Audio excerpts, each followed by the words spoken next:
Part 46, Julian's POV. Nang mapansin ni Demetria ang pagdating ko dito sa kwarto, buong tamis ako nitong nginitian.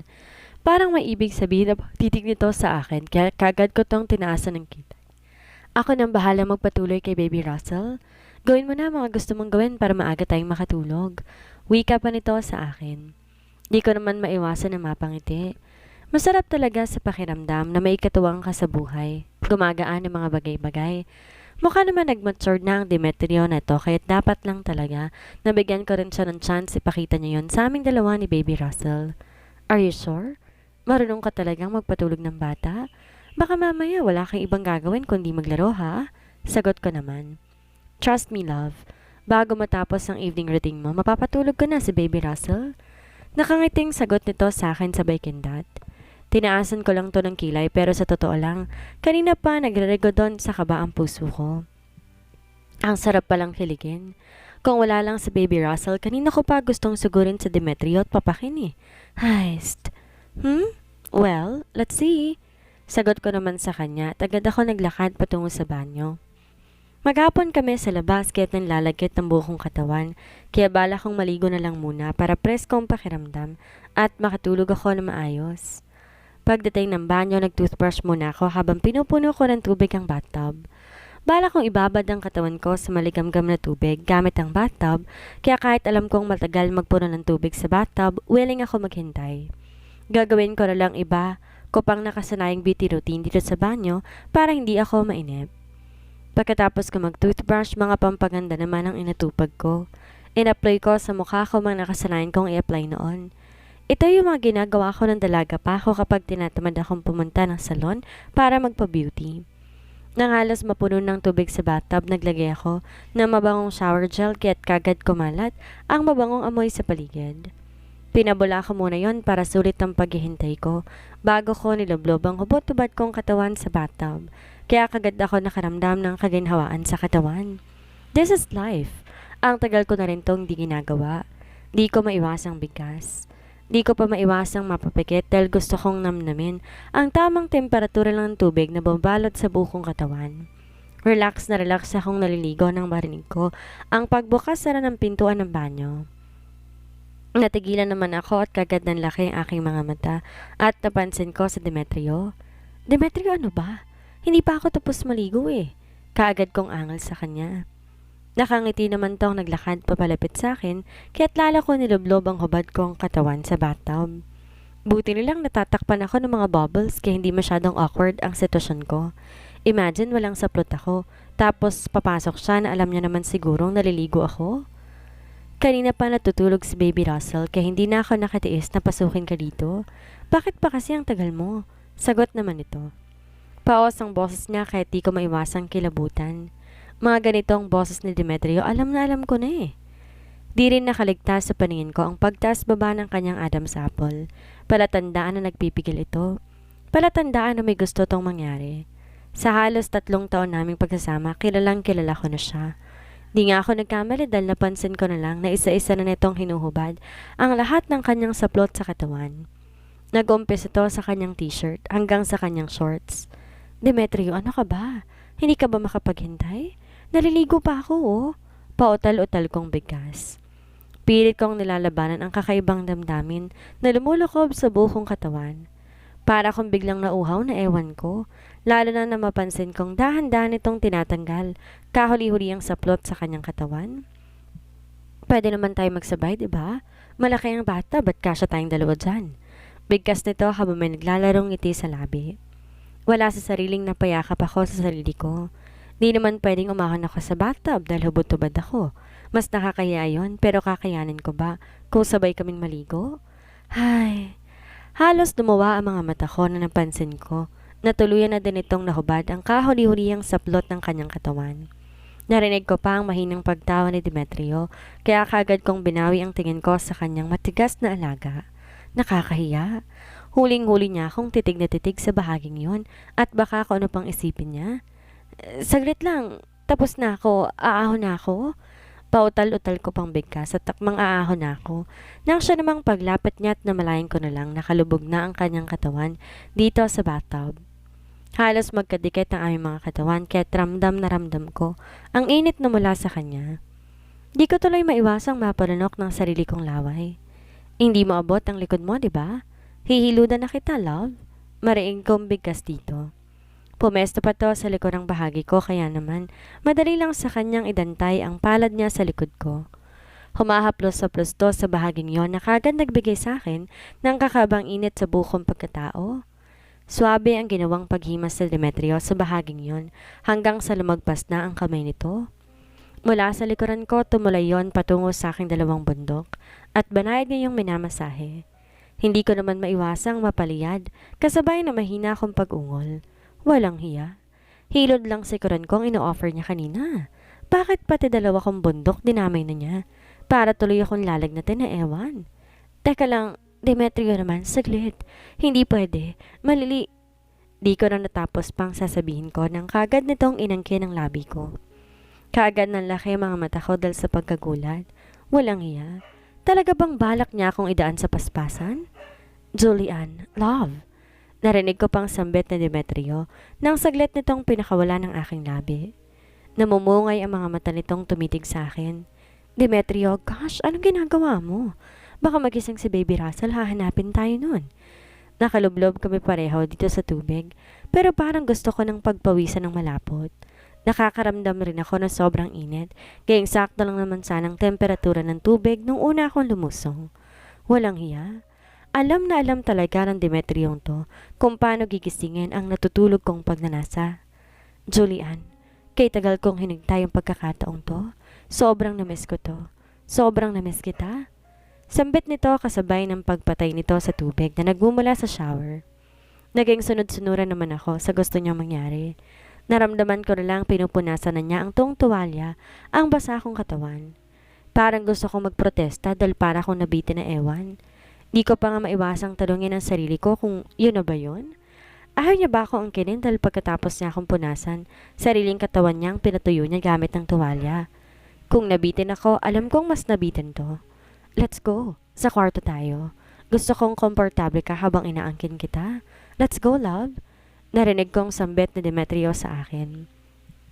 Hinawakan ako nito sa kamay at pareho kaming hubot-hubad na lumabas ng kwarto. Nadatnan ko pang nakahiga sa baby crib.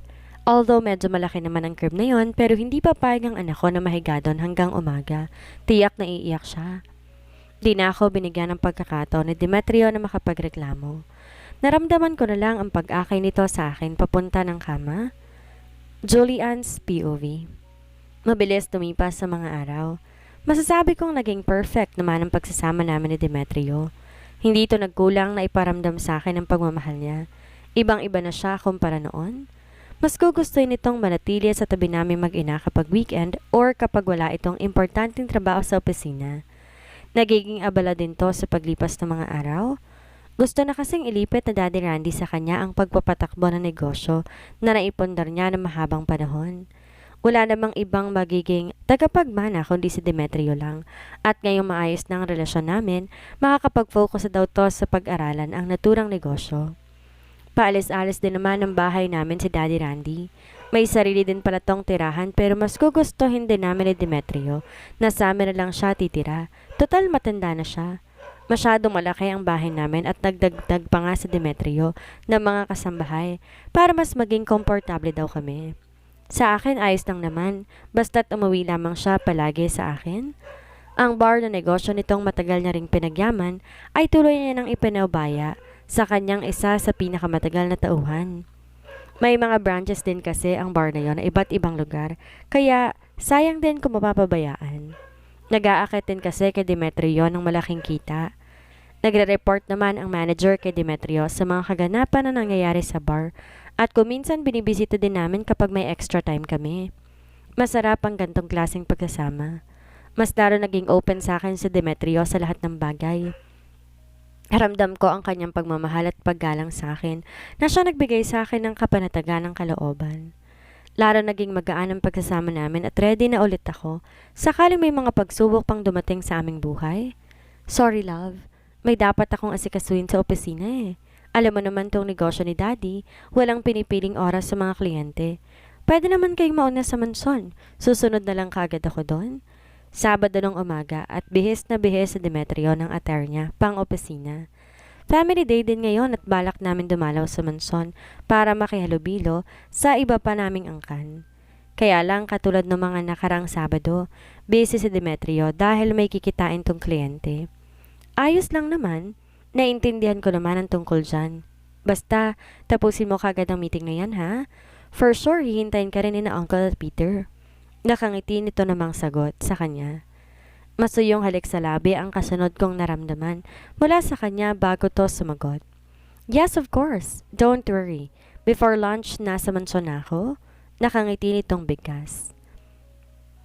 Hinaplos pa nito ang pisngi ko bago to naglakad patungo sa kanyang kotse. Ngiti-ngiti naman akong nasundan na lang to ng tingin. Ang laki na rin talaga ng pinagbago ni Demetrio kung sa pananamit din ang pag-uusapan. Kung dati naka-t-shirt at maong na pantalon lang to, ngayon naka-corporate attire na to. Akalain mo yon? Ang dating playboy kung manamit, biglang pang CEO ng atake ng kanyang attire? Wala na siyang pinagkaiba kina daddy pati na rin kina uncle. May personal driver na rin sa Demetrio ngayon. Matagal na rin tong tauhan ni Daddy Randy kaya palagay na kaagad ang loob namin sa kanya. Alam namin magiging loyal to kay Demetrio gaya ng pagiging loyal niya kay Daddy Randy. Wala na rin ako naging balita kay Karil. Ang alam ko mas lalo tong nalulong sa pinagbabawal na gamot. Ilang beses pa tong nagtangkang pumunta dito sa bahay para makausap si Demetrio pero hindi na to hinaharap ni Demetrio. Pinapalayas din naman kaagad to ng mga guards kapag napapansin ang kanyang presensya sa paligid. Di naman nagtagal nagsawa din to. Siguro na-realize din niyang wala na siyang pag-asa kay Demetrio. Rosita, ihanda mo si Baby Russell. Aalis tayo ngayon?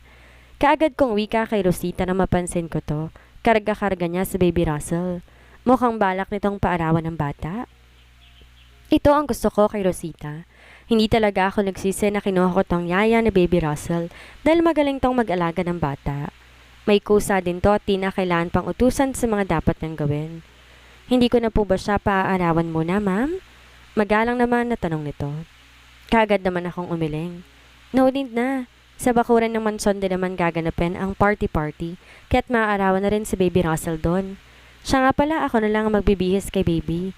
Maganda ka na rin at ihanda mo na rin ang mga gamit niya. Aalis din tayo kaagad after an hour. Sagot ko sa kanya. Bala ko talagang umalis na maaga ngayon. Kung maaga ako, baka mas maaga pa si Carmina. At bala ko makipagkulitan ngayong araw sa kanya. Sobrang namiss ko rin talaga ang babaeng yon at alam ko, malapit na tong mga anak. Tiyak na marami ring ipinahandang pagkain si Grandma, kaya gusto kong silitin. Isa pa simula na nagkabalikan kami ni Demetrio, ngayon lang ulit ako makakadalan ng mansyon. Paano naman kasi, masyadong busy si Demetrio nitong mga nakarang araw, at kapag nasa bahay ito, mas gugustuhin niya pang magkulong kaming dalawa sa kwarto. Mabuti na lang hiwalay na ang kwarto ni Baby Russell at sinamahan ito ni Rosita kahit nagagawa na namin ni Demetrio ang gusto namin. Na hindi natatakot na baka magising ang bata at makita kami sa nakakahiyang sitwasyon. Mabilis na lumipas sa mga oras. Ako na rin ang nag-drive papuntang mansyon. Malapit lang naman ang mansyon sa tinitirhan namin kung tutuusin, kaya't mabilis lang din kaming nakarating. Nagulat pa ako dahil ang nakangiting mukha ni Vanessa ang kaagad sumalubong sa akin. Halatang excitement sa mga mata nito kaya hindi ko maiwasang magtaka. Ano meron? Nagtataka kong tanong sa kanya. Wala. Di ba pwedeng maging masaya dahil sa wakas, nakadalaw ka rin sa amin? Parang gusto na nga naming magtampo sa'yo eh. Ilang weekend na bang pinalipas mo bago mo kami naisip dalawin dito? Nakangiti nitong sagot. Di ko naman mapigilan ang matawa. Ang akala ko kung ano na eh. Susumbatan lang pala ako nitong kaibigan ko. Sorry naman. Naging abala lang kami ni Demetrio nitong mga nakarang araw. Pero eto na ako oh. Huwag mo na akong kantsawan, pwede ba? Natatawa kong sagot sa kanya. Sinipat naman ako ng tingin nito mula ulo hanggang paa at huminto pa to sa may leeg ko. Bakas na ang panunodyo sa mga mata nito, sabay bawi ng tingin sa akin. Naintindihan ko na kung bakit di man lamang nakakapasyal sa amin. Siguro gusto niya lamang sulitin ang mga panahon na nagkalayo kayong dalawa ng asawa mo. May laman na ba ang tiyan? Ngiti-ngiti nitong tanong. Kagad namang nanlaki ang mga mata ko na mapagtanto ko kung ano nga ba ang ibig sabihin. Napakapa ako sa sarili kong leeg at hindi ko maiwasang mapangawi dahil kaagad kong naramdaman ang kiss mark na nilagay sa akin ni Demetrio. Sa bahaging yon kagabi lamang. Hays, nakakahiya talaga ang asawa ko. Bakit bang hilig niyang lagyan ako ng kiss mark? Yan tuloy. Huling-huli ako ni Vanessa at tiyak puro tuksong makakamit ko nito sa iba ko pang mga pinsan. Halika na, marami pa tayong pag-uusapan. Naku, mabuti na lang dumating ka. Hindi daw kasi makakarating si Carmina eh. Masyado na daw mabigat ang tiyan niya at nahihirapan na siyang kumilos. Excited na wika ni Vanessa sa akin habang hawak ako nito sa braso. Akmang hilahin niya ako na maagaw ang atensyon niya kay Baby Russell na karga-karga ni Rosita. Bagong tagapag-alaga ni Baby? Kaagad na tanong nito sa akin. Si Rosita ang tinutukoy niya kaya't kaagad akong tumango. Yes, kahit bata pa magaling mag-alaga ng baby yan. Proud ko namang sambit. Sinanyasan ko si Rosita ang lumapit sa amin at kaagad naman tong tumalima. Siya si Ma'am Vanessa mo. Asawa siya ng uncle ko. Kapag may mga kailangan ka tapos hindi mo ako makita, pwede mo siyang tanungin. Huwag ka mahiya sa kanya ha, mabait yan. Wika ko. Nahihiya naman tong umiti kay Vanessa. Kamusta po kayo, ma'am? Kimi nitong bati. Matamis naman tong initian ni Vanessa at sinipat ng tingin mula ulo hanggang paa. Di na ako nagtataka pa dahil maganda naman talaga si Rosita. Gandang hindi nakakasawa at nanghihinayang talaga ako dito kung habang buhay siyang ganitong trabaho. Mabuti na lang din at kami ang naging amo niya kung hindi. Delikado para ditong magkaroon ng manyakis na amo. Baka mapagsamantalahan ang pagiging inosente nito. Napaka-inosente pa naman ito kung kumilos. Mahiyain pero wala akong masabi kapag ang pag-aalaga kay Baby Russell ang pag-uusapan. Bata pa pero alam na niya kung anong responsibilidad niya. Hello, naku napakabata mo pa pala. Mag-ingat ka sa kamakabakinataan dito ha. Tiyak marami magkakakrush sa'yo dito. Wika ni Vanessa na kagad ko namang kinangiti. Di naman nakaligtas sa paningin ko ang biglang pamumula ng pisngi ni Ella. Halatang dito sanay makarinig ng papuri mula sa iba. Naisip ko na tungkol dito noon pa man. Maganda si Rosita at alam ko kapag ma-expose to sa mga kalalakihan marami talagang magkakagusto dito. Kung di lang talaga maganang loob ko sa kanya dahil magaling tong mag-alaga ng bata, hindi ko talaga to kukuning yaya. Mas gusto ko yung yaya na medyo may edad na, katulad ni Manang, kaya lang umalis na siya. Hindi na siya makakabalik at walang choice kundi maghanap ng iba.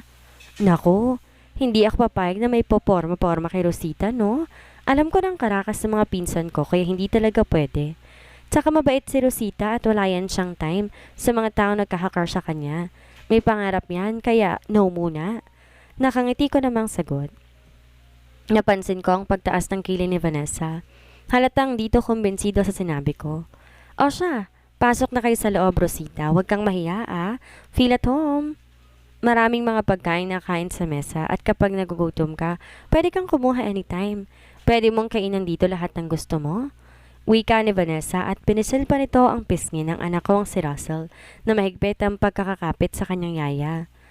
Sa maiksing panahon, kaagad nakuha ni Rosita ang loob ni Baby Russell, which is magandang senyales para sa akin. Tahimik lang na nakasunod si Rosita sa amin hanggang sa makapasok kami sa loob ng living room. Walang katao-tao at mukhang kami ang pinakaunang dumating sa lahat ng Velasco clan. Sa bagay, maaga pa naman talaga. Ayos na rin para makabawi ako sa lahat ng mga absent ko nitong nakaraang family day namin. Balita ko gusto nang magpakasal ng kapatid mo ah. Kaagad na bigkas ni Vanessa pagkaupo pa lamang namin. Di ko naman maiwasang magulat. Di ko kasi talaga to alam dahil hindi naman ako interesado sa girlfriend ng kapatid ko. Kasal? Si Carson? Hindi ko alam yun ah. Sagot ko naman. Walang nababanggit sa akin si mommy tungkol dito tuwing tumatawag ako sa kanila. Kung di pa nabanggit ni Vanessa, hindi ko malalaman. Yes, noong nakaraang Saturday kasama niyang girlfriend niyang pumunta dito. Hinihingi ni Carson ang approval nila grandma at grandpa. Mag-aasawa na raw siya kung ayos lang. Sagot naman ito. Di ko naman maiwasang mapasimangot nang muli kong maalala. Ang una namin pagkikita ng girlfriend ng kapatid kong si Carson. Parang hindi ko kasi talaga type ang ugali ng babaeng yon. Parang may attitude na ewan. Heist. Kaya lang di ko naman pwedeng panghimasukan ang buhay ng kapatid ko. Kung saan siya masaya, no choice. Doon siya at tanggapin ko ano man ang magiging desisyon niya. Anong sagot nila grandpa? Tanong ko. Okay daw. Alam mo naman yan sila daddy at mommy. Puro oo lang naman ang sagot nila. Hindi yan sila marunong humindi. Sagot nito. Di ko maiwasang mapabuntong hininga. Mabilis tumipas ang mga oras. Unti-unti na ring nagsipagdatingan ang iba pang miyembro ng pamilya. Walang katapusang batian at kamustahan. Before lunch, dumating na rin sa Demetrio na labis kong pinagpapasalamat. Hindi dumating ang magaling kong kapatid pero nabanggit nila mommy sa akin na totoo raw ang balitang nasagap ko. Mag-aasawa na raw si Carson at mamamanhikan na raw sila kinabukasan. Sure na ba talaga si Carson sa babaeng yon, Mom? Bakit parang ang bilis naman yata nilang nagplanong magpakasal? Di ko maiwasang talong kay mommy. Ngayon lang kami nagkaroon ng time na magkausap ng masinsinan. Si Demetrio na may nag-e-enjoy habang kausap sina Uncle Clarence at Peter. Simula na nagkabalikan kami, maayos na ulit ang pakikitungo ni Uncle sa kanya. Balik pagkakaibigan na sila. Yan ang gusto niya eh. Mabait naman si Valerie at mukhang nagmamahala naman sila. Sagot naman ni mommy sa akin. Mukhang ayos lang sa kanila na mag-aasawa na rin si Carson. Kaya't sino ba naman ako para kumontra pa? Ano kaya ang mangyayari sa parating na kasal ni Carson kay Valerie? Matuloy kaya ang kasal? Ano ang balitang matatanggap ni Julian na labis niyang ikakabahala? Yan ang ating aalamin sa susunod nating kabanata.